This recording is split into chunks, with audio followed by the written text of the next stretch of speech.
কিছুদিন আগে কলিকাতায় আমার ছোট ভাই একটা প্রোগ্রাম করেছিল, দেখলেন না?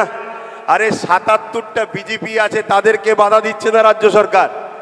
তাদেরকে উপরন্ত আগে 4টে পুলিশ গাড়ি, পিছনে 4টে পুলিশ গাড়ি কাঁই কাঁই করে পাহারা দিলিয়েছে, রাস্তা ক্লিয়ার করে সরো সরো সরো, বিষ উগলাবে বিষ উগলাবে বিষ উগলাবে, সরো সরো সরো।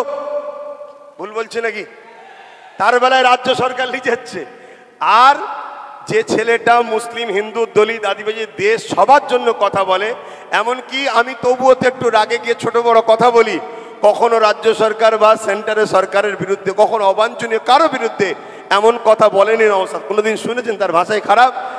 তাকে কিন্তু রুকে দেওয়ার জন্য হাজারো চেষ্টা করলো, লাখ লাখ টাকা খরচ করে চেষ্টা করলো রুকে দিবার।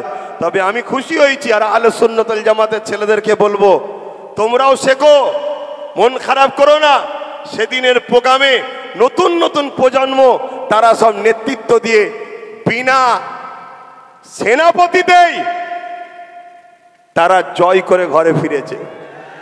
কিছুদিন আগে এই বাংলাতে বিজেপির একজন দায়িত্বশীল ব্যক্তি সে প্রোগ্রামের মধ্যে প্রকাশ্য বলছে, বাড়ি বাড়ি অস্ত্র রাখো, ধারালো অস্ত্র রাখো, তাকে বন্দি করা হবে না, তাকে প্রোগ্রাম করতে দেওয়া হবে। পূর্ব মেদিনীপুরে শুভেন্দু অধিকারী কিছুদিন আগে টিএমসির ক্ষেতেরই ফসলছে, টিএমসি তাকে খাইয়ে দাইয়ে মোটা করেছে। সেই শুভেন্দু অধিকারী মুসলিম বিদ্বেষী, ইসলাম বিদ্বেষী, সংবিধান বিরোধী যখন কথা বলবে, তাকে আগে পিছু গাড়ি দিয়ে পাহারা দিয়ে রাজ্য সরকার নিয়ে যাবে। যাও গিয়ে তুমি বলো, তুমি না বললে মুসলমানরা ভয় খাবে না আমাকে, তাহলে ভোটটাও দেবে না। কথা শুনছেন না? শোনেন রে, শুভেন্দু অধিকারী তুমি বলো, বলে হিন্দুকে তুমি নিয়ে নাও, আর মোল্লাগুলোকে ভয় দেখিয়ে আমাকে দাও। এই যে সেটিং এর রাজনীতি তাদের চলছে। আপনাদের এলাকার এই পাশেতে ইসলামের নবীর নামে অপমানমূলক কর্মকাণ্ড করা হয়েছিল, ইসলাম বিদ্বেষী কর্মকাণ্ড হয়েছিল। উপরন্ত সেই কাজে যারা করেছে তারা জেল জরিমানা খাইনে, নিরীহ মুসলমানগুলো কাজ থেকে ঘরে ফিরছে, তাদেরকে কেস দেওয়া হয়েছে। এই রাজ্য সরকার মূলত তার আঁচলের তলায় আস্তে আস্তে বিজেপিকে বড় করার ষড়যন্ত্র করতে চাইছে। তার প্রমাণ আজকে আবার এখানে বাধা দিবার ষড়যন্ত্র দিয়ে প্রমাণ করে দিল। আমি আপনাদেরকে বলবো, এখানে বেশি কিছু আর সময় নেই কথা বলার। আমি একটা শুধু আপনাদের কাছ থেকে সাক্ষ্য নিতে চাই। সেই সাক্ষ্যটা হচ্ছে এটাই, দেশের জন্য, সংবিধানের জন্য, ওয়াকাবের জন্য, মুসলিম হোক, হিন্দু হোক, আদিবাসী হোক, দলিত হোক, আমাদের সবাই ভারতীয়, প্রত্যেকটা মজলুম অসহায় ভারতীয়র জন্য আগামী দিন কলিকাতার রাজপথে যে ডাকি আপনারা যেতে রাজি আছেন? হাত লম্বা করে বলুন কারা যেতে রাজি আছেন। এই হাতটা তুলে রাখবেন, হাতটা তুলে রাখবেন। অঙ্গীকার করছেন তো? হাতটা তুলে রাখেন, অঙ্গীকার করছেন তো? হাতটা তুলে রাখেন, অঙ্গীকার করছেন তো? এই অঙ্গীকার যেন মিস না হয়। কেন আগামী দিন আমি টার্গেট করেছি, কত রুখবে কলিকাতার বুকে 20 থেকে 30 লক্ষ লোকের একটা জমায়েত করার প্ল্যান তৈরি করছি। কত রুখবে দেখবো সেদিন আমরা। কি আপনারা পারবেন না? পারবেন না? কিন্তু আমরা গাড়ি ভাড়া দিতে পারবো না, খাওয়া দিতে পারবো না। কেন যারা গাড়ি ভাড়া দেয়, খাওয়া দেয়, মূলত তারা তোমাদেরকে ভাড়াটিয়া ব্রো করে গোলাম হিসাবে নিয়ে যায়। অতএব আমি ও জন্য দেব না। আপনি যাবেন আপনার দেশের ভালোবাসায়, আপনি যাবেন আপনার সংবিধানকে বাঁচাতে, আপনি যাবেন আপনার শিক্ষা, স্বাস্থ্য, বাসস্থান, কর্মসংস্থানের অধিকারকে নেবার জন্য, আপনি যাবেন আপনার ধর্মীয় স্বাধীনতাকে বাঁচাবার জন্য, আপনি যাবেন আপনার বাচ্চার ভবিষ্যৎ এ দেশ ও বাংলার বুকে সুরক্ষিত করার জন্য। এর জন্য আমাকে যেমন ত্যাগ করতে হবে, আপনাকেও তেমন ত্যাগ করতে হবে। আসুন আমরা উভয় ভারতীয়, আমরা উভয় মিলে ঐক্যবদ্ধ হই। মুসলিম হোক, আদিবাসী হোক, দলিত হোক, সাঁওতাল হোক, হিন্দু হোক, আমরা ভারতীয়। এটা আমাদের দেশ। ব্রিটিশরা এ দেশকে আমরা স্বাধীন করেছি। এ দেশের কেউ হুকুমতে বসবে আজ, কালকে চলে যাবে, আবার কেউ বসবে, কাল চলে যাবে। সংবিধান ছিল, আছে, থাকবে। দেশ ছিল, আছে, থাকবে। যারা সংবিধান বিরোধী কথা বলবে, দেশ বিরোধী কথা বলবে, তাদের বিরুদ্ধে আমরা ভারতীয়রা আজও লড়ছি, আগামীতেও লড়বো। ঠিক না বেটে? এই আওয়াজ আমাদেরকে দিতে হবে, এ জনরোষ আমাদেরকে তৈরি করতে হবে, এ জন ঐক্য তৈরি করতে হবে। আজকে বড় দুঃখ লাগে, একজন বলছে 15ই কি বলে স্বাধীনতার 15ই আগস্টের দিন স্বাধীনতার দিন, সেটা নাকি স্বাধীনতার দিন নয়। এ কথাটা কত বড় দেশের মহানায়ক দেখার অপমান করা বলুন তো। উপরন্তু তার গুণগান সবাই করছে, রাজ্যও করছে, সেন্টারও করছে তার গুণগান। তাহলে আজ আমরা কোন জায়গায় যাচ্ছি আমরা বুঝতে পারছি তো। আমার অনেক কিছু বলার ছিল, দুঃখের বিষয় একটু জামে পড়ে গেছিলাম। আর এখানেও তো বক্তব্য এসে দেখলাম সেটিংটাও হয়তো দেরি হয়েছে। আর আমি উলুবেড়িয়া মহাকমিটি, এই উলুবেড়িয়া থানা শাখা কমিটির যারা দায়িত্ব ব্যবস্থাপনায় আছে তাদেরকে বলবো, মন খারাপ করো না, ধৈর্য হারা হও না। বাধাই প্রমাণ করছে তোমরা সত্যের পক্ষে আছো, বাধাই তোমাদেরকে আগামী দিন বিজয় দেবে। তো যাই হোক, আজকে অবশ্যই মানুষ জাগছে, মানুষ আগামী দিন আরো জাগবে। অন্যায় যুগে যুগে উঠেছে। দেখবেন গিলাসে যখন কোনো ঠান্ডা কোল্ড ড্রিঙ্কস চাকবেন, থামস আপ হোক, কিছু একটা গেঁজা ওঠে, কিছুক্ষণ পরে দেখবেন ওটা আবার হুস করে বসে যায়। অন্যায় ওঠে ঠিকই, কিন্তু সেটা আস্তে আস্তে শেষ হয়ে যাবে। আর একটা কথা আপনাদের বাড়ি বাড়ি প্রচার করতে হবে, বিশেষ করে অমুসলিম ভাইদের বাড়িতে।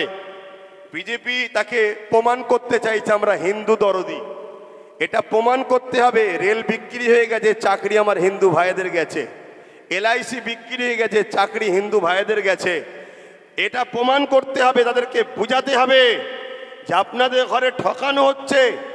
আজকে দেশে 2014 থেকে বিজেপি আসার পর কটা অমুসলিম ভাইদেরকেই চাকরি দিয়েছে, কটা অমুসলিম ভাইদের কর্মসংস্থান হয়েছে, আপনারা তার ডাটা বার করুন।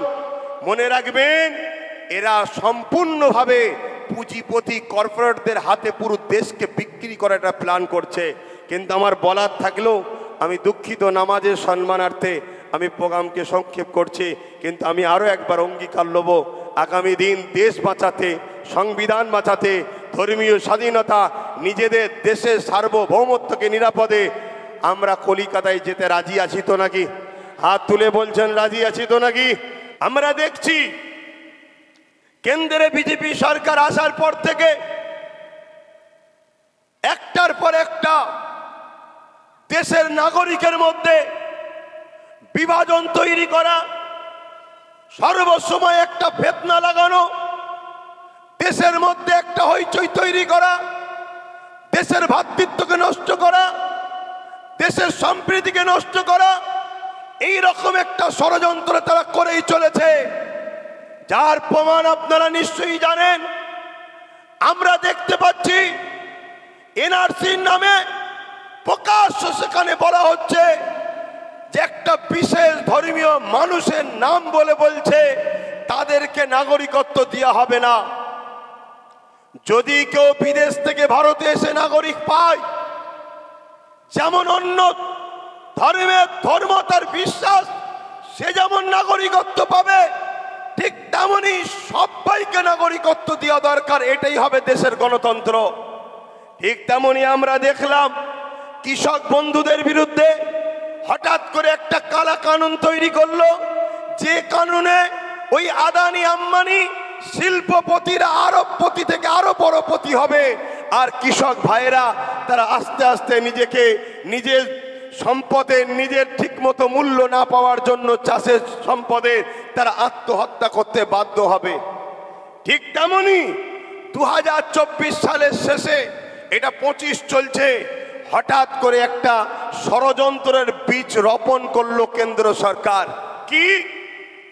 ওয়াকফ সংসদীয় বিলের নামে, ওয়াকফ অ্যাক্ট বিলের নামে 2024 ওয়াকফ অ্যাক্ট বিলের নামে ওয়াকাফ সম্পত্তি মুসলমানদের যে ধর্মীয় একটা অ্যাসেট, ধর্মীয় যে আস্থা, ধর্মীয় যে বিশ্বাস, তার উপরে আঘাত দিয়ে পুরো ওয়াকাফ সম্পদকে লুটে দিবার চেষ্টা করলো। আমার কওমের কজন মানুষ আপনারা ওয়াকাফকে জানেন জানি না, আমার পূর্বে হয়তো অনেকে বলেছে ওয়াকাফ হলো ইসলাম ধর্মের ধর্মীয় ব্যক্তিরা আল্লাহর সন্তুষ্টির জন্য, আল্লাহর সৃষ্টি সেবার জন্য, মসজিদ মাদ্রাসা কবরস্থান ঈদগাহ খানকা করার জন্য, আল্লাহকে খুশি করার জন্য আল্লাহর রাহে উৎসর্গ করে, দান করে। আর এই দানটা কিভাবে হয়? লেখালেখনির ভাবেও হয়, মৌখিকও হয়। আজকে 2025 26শে জানুয়ারি আজকের দিন পর্যন্ত সুপ্রিম কোর্টের আইন আছে, মুখেও যদি কেউ দান করে ওটাও গ্রান্টেড হবে।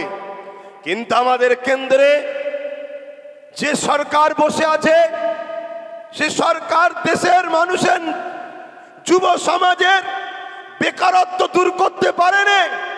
বলেছিল বছরে বছরে 2 কোটি করে চাকরি দেব, 2 কোটি করে চাকরি দিতে পারেনি। উপরন্ত দেশকে আজকে 76তম প্রজাতন্ত্র দিবস করছি, দেশ ক্ষুধার্তর দিকে, বাংলাদেশ পাকিস্তান নেপালের থেকেও আমার দেশ ক্ষুধার্তর দিকে আরো নিচেই নেমে যাচ্ছে। দৈনিক আমার দেশের ছোট্ট ছোট্ট বাচ্চারা ভিটামিনের অভাবে মারা যাচ্ছে। আমার দেশ ক্ষুধার্তর তালিকায় দৈনিক পিছিয়ে যাচ্ছে। আমার দেশের আর্থিক কাঠামো ধ্বংস হয়ে যাচ্ছে। আমার দেশের জিডিপি ডাউন হয়ে যাচ্ছে। আমার দেশের টাকার ভ্যালু কমে যাচ্ছে। আমার দেশে বেকারত্ব বেড়েই যাচ্ছে। এই বেকারত্বদের সমস্যা সমাধান কেন্দ্রের অপদার্থ সরকার করতে পারছে না। উপরন্ত ক্ষমতার জোরে আইনের মাধ্যম দিয়ে, পাওয়ার দিয়ে, জোর করে, সংবিধান বিরোধী কর্মকাণ্ড করে তারা আজকে চাইছে মসজিদগুলোকে ভেঙে দেবো, মাদ্রাসাগুলোকে ভেঙে দেবো, কবরস্থানগুলোকে মিটিয়ে দেবো, খানকাগুলোকে মিটিয়ে দেবো। আমি একজন ভারতের নাগরিক হিসাবে জানতে চাই, আমার দেশের সংবিধানের বিরুদ্ধে গিয়ে কেউ যদি মসজিদ, মাদ্রাসা, কবরস্থান, খানকাকে মিটাতে চায়, আমরা জীবনের বুকে তাজা খুন দিতে হলো এদের বিরুদ্ধে লড়াইয়ের রাজি আছি না নয়। একদিকে যেমন এই লড়াই আমার দেশের সংবিধানের ইজ্জত রক্ষা করা হবে, অপরদিকে আমাদের ধর্মীয় অধিকার বাঁচাবার জন্য লড়াই করতে হবে। আজকে বড় আফসোস, দুঃখের সাথে বলতে হয়, এই জায়গায় প্রোগ্রামটা হচ্ছে, আপনাদের একটু কষ্ট হচ্ছে বুঝতে পারছি, কেন প্রোগ্রামের জায়গা নয়। কিন্তু আমার ভাবতে অবাক লাগছে, 26শে জানুয়ারি স্বাধীন দেশের প্রজাতন্ত্র দিবসকে লক্ষ্য করে ওয়াকাফ বাঁচাবার জন্য ওয়াকাফ সংশোধনী বিল 2024 বাতিল করতে হবে, কথাটা লিখেছে ঠিকই, কিন্তু এখন ইমপ্লিমেন্ট করেনি। তার প্রতিবাদে আমরা মিটিং করছি। মাদ্রাসা শিক্ষা বাঁচাবার জন্য অনগ্র শ্রেণী সংখ্যালঘু মুসলিম সম্প্রদায়ের ওবিসি থেকে যে নামকে বাদ দেওয়া হয়েছে, এটা অধিকার নিবার জন্য আমরা আন্দোলন করতে নেমেছি। অথচ রাজ্য সরকার এবং তার প্রশাসনকে দিয়ে বিভিন্ন ভাবে আহলে সুন্নাত ওয়াল জামাতের এই প্রোগ্রামকে হ্যারেস করছে।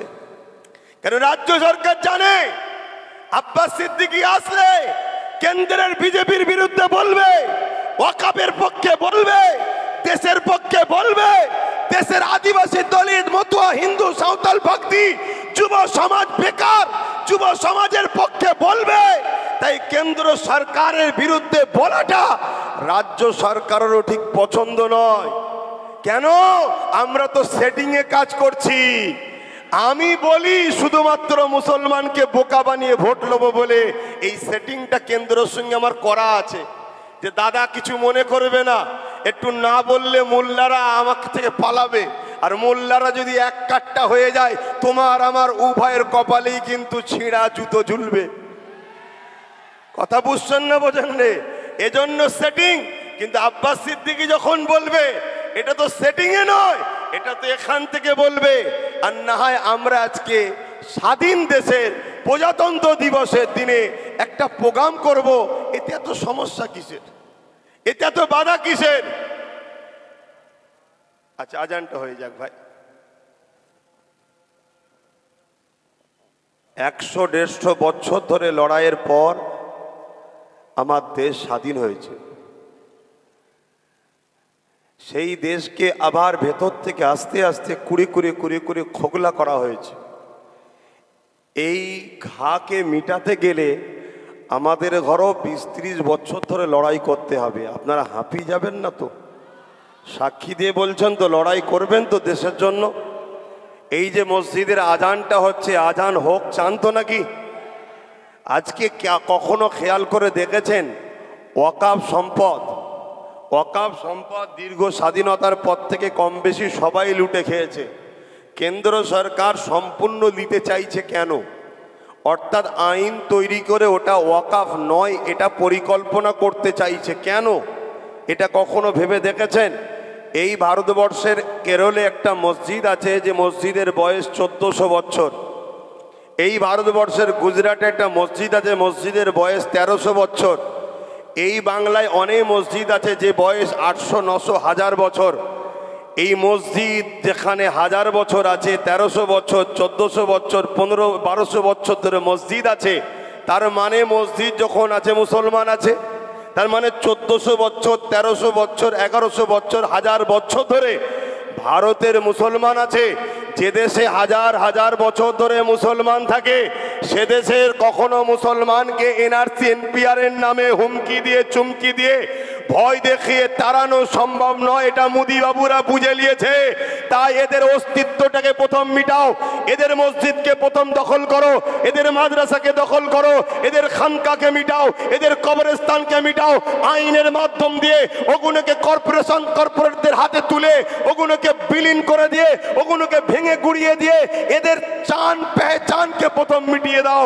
এদের যখন পেহচান মিটিয়ে যাবে, 1000 বছরের মসজিদ থাকবে না, 1000 বছরের মাদ্রাসা থাকবে না, 1000 বছরের কবরস্থান থাকবে না, তখন আমরা বলবো স্বাধীনতার পরে তোমরা এসেছো, এদেরকে তখন আমাদের তাড়াতে সুবিধা হবে।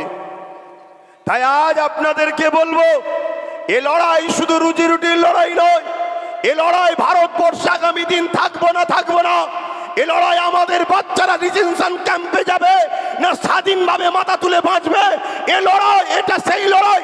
নেতাজি যদি পুরো দেশবাসীর জন্য লড়তে পারে, হাসপাকুল্লাহ খান যদি পুরো দেশবাসীর জন্য লড়তে পারে, তিতুমির যদি পুরো দেশের জন্য লড়তে পারে, সিধু কানু যদি পুরো দেশের জন্য লড়তে পারে, বিরসা মুন্ডারা যদি পুরো দেশবাসীর জন্য লড়তে পারে, আমি আপনাকে বলছি আপনি আপনার পরিবার, বাচ্চা, সন্তানের জন্য আপনি নিজেকে উঠে দাঁড়িয়ে লড়াইয়ের দরকার আছে না নয়? কারা লড়াই করতে পারবেন উঠে দাঁড়িয়ে যান। কারা লড়াই করতে পারবেন উঠে দাঁড়িয়ে যান। তবে এ লড়াই সংবিধানকে মান্যতা দিয়ে হবে। কেন? আমরা সংবিধানকে বাঁচাবার জন্য এসেছি। এ লড়াই সংবিধানকে মান্যতা দিয়ে হবে। আজকে বড় দুঃখ লাগে, রাজ্য সরকার সে ওয়াকাফ বিলের পক্ষে না দাঁড়িয়ে বলেছিল ওয়াকাফকে সংরক্ষণ করে দেবো, বলেছিলেন তো নাকি? আজকে আপনাদেরকে একটা ছোট তথ্য দিয়ে যাচ্ছি, সময় কম। উত্তর 24 পরগনা আব্বাস আলী গোরাচাঁদ বলে একজন আল্লাহর ওলি রয়েছে, তিনার 900 বিঘে জায়গা ছিল। রাজ্য সরকারের দয়াতে সেই 900 বিঘেটা এখন আছে হচ্ছে মাত্র 92 শতক। কত বিঘে জায়গা? 900 বিঘে জায়গা আছে কত? 92 শতক। তাহলে বাকি জায়গাটা কে ছেড়েছে? তাহলে কেন প্রোগ্রামটা বাধা দেওয়া হচ্ছে বুঝতে পারলেন? কিন্তু এরপরও আপনাদের জানাই,